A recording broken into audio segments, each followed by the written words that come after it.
In part 3 of our review, we are solving systems of equations by using the graphing method. And while it's possible to solve any of these using the other methods, I think it's important to practice graphing. It's a big part of what we do in algebra. So how about this? We'll look at 3a and 3c in the video, but I will post just the solutions for the other graphs as well. I do expect to see your graphs when you turn this in though. So, okay, in 3a, we want to graph one equation at a time. The top equation, y equals -1/2 plus 3. Since that's already in slope-intercept form, just like in part 2 of this practice, I'm going to just graph it that way. So I'm always going to plot my y-intercept first. I can see my y-intercept is the ordered pair 0, 3. So on my y-axis, I'm going to plot a 3 there.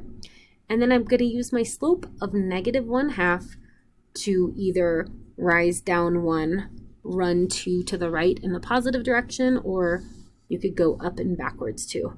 So if I go down 1 over 2, you really only need 2 good points to make your line.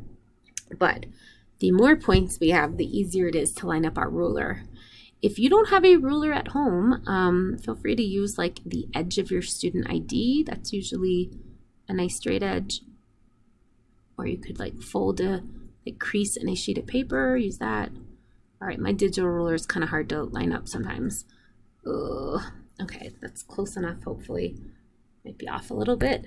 Okay, so then for our second equation, you could isolate y and get this in slope-intercept form, or if we've got nice integer values for our intercepts, I think that way's easier. So I'm going to do it that way. So finding my y-intercept, I'm going to let x equal 0. So 0 minus 2y equals 2. I get y equals -1. So my y-intercept is the ordered pair 0, -1. And to find my x-intercept, again, that's where y is 0. So x minus 0 equals 2. So my x-intercept is just 2, 0. All right, and from there, I could draw more points in if I wanted to. I could just draw the line. I could see from the 2 intercepts that I drew that I'm rising up 1, running 2. So that looks like that has a slope of +1/2. Sometimes it helps me to put a few more points so that I can graph this one nicely. All right, and we said that our point of intersection is the place on the graph where the 2 lines intersect. That is our solution. So our solution is 4, 1. So x equals 4, y equals 1. All right, so for the rest of the problems in number 3, I'm confident that you can do those. I did want to just look at 3c for just a moment.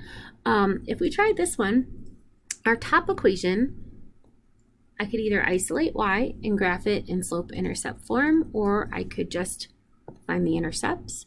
I'm going to try that. So if I want my y-intercept, I'm going to substitute 0 for x. I get -3y equals -6. So y equals +2. All right, so our y-intercept is 0, 2.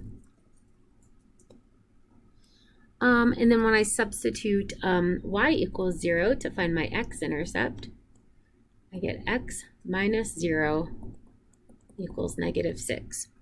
So x equals -6. Okay, so when I graph sounds like I got an email. When I graph the line that goes through those 2 points, that corresponds with my top equation.